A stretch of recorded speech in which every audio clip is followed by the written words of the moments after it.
Iran Israel সম্প্রতি সংঘাতে যুক্তরাষ্ট্র যদি হস্তক্ষেপ না করত তাহলে ইসরায়েল পুরোপুরি ধ্বংস হয়ে যেত বলে দাবি করছেন ইরানের সর্বোচ্চ ধর্মীয় নেতা আয়াতুল্লাহ আলী খামেনি। বুধবার ২৫ জুন জাতির উদ্দেশ্যে দেওয়া এক ভাষণে তিনি এই দাবি করেন। খামেনি বলেন, ইরানের প্রতিরক্ষা বাহিনী ইসরায়েলকে খাদের কিনারায় নিয়ে গিয়েছিল। আরও কয়েকদিন সময় পেলে ইসরায়েল সম্পূর্ণরূপে ধ্বংস হয়ে যেত। তিনি আরও বলেন, এই বিষয়টি বুঝতে পেরেই যুক্তরাষ্ট্র সরাসরি সংঘাতে প্রবেশ করে, কিন্তু তারা কিছুই অর্জন করতে পারেননি। বরং ইসলামী রিপাবলিক গার্ড কর্পস বিজয়ী হিসেবে আবির্ভূত হয়েছে এবং যুক্তরাষ্ট্রের মুখে চপটাঘাত করেছে।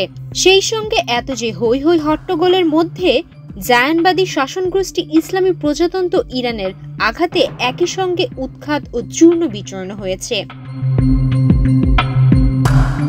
ইরান পরমাণু বোমা তৈরির দোরগোড়ায় অভিযোগ তুলে গত ১৩ জুন রাজধানী তেহরান ও অন্যান্য এলাকায় বিমান অভিযান শুরু করে ইসরায়েলি বিমান বাহিনী। এই অভিযানের জবাবে ইসরায়েলের বিভিন্ন স্থাপনা লক্ষ্য করে একের পর এক ক্ষেপণাস্ত্র নিক্ষেপ করা শুরু করে ইরানও।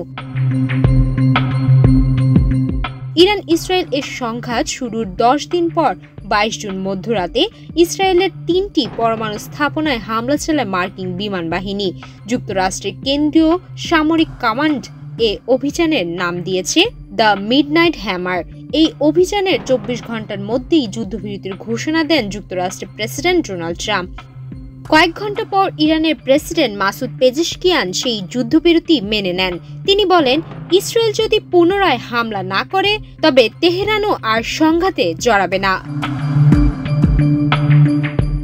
এই উত্তপ্ত পরিস্থিতিতে খামেনির বক্তব্য ইঙ্গিত দিচ্ছে ইরান নিজেদের অবস্থানকে এখনও শক্তিশালী মনে করছে এবং যুক্তরাষ্ট্র ও ইসরায়েলের যৌথ অভিযানেও তারা পরাজিত হয়নি, বরং তাদের প্রতিরক্ষা নীতিকে বিজয় হিসেবে তুলে ধরছে।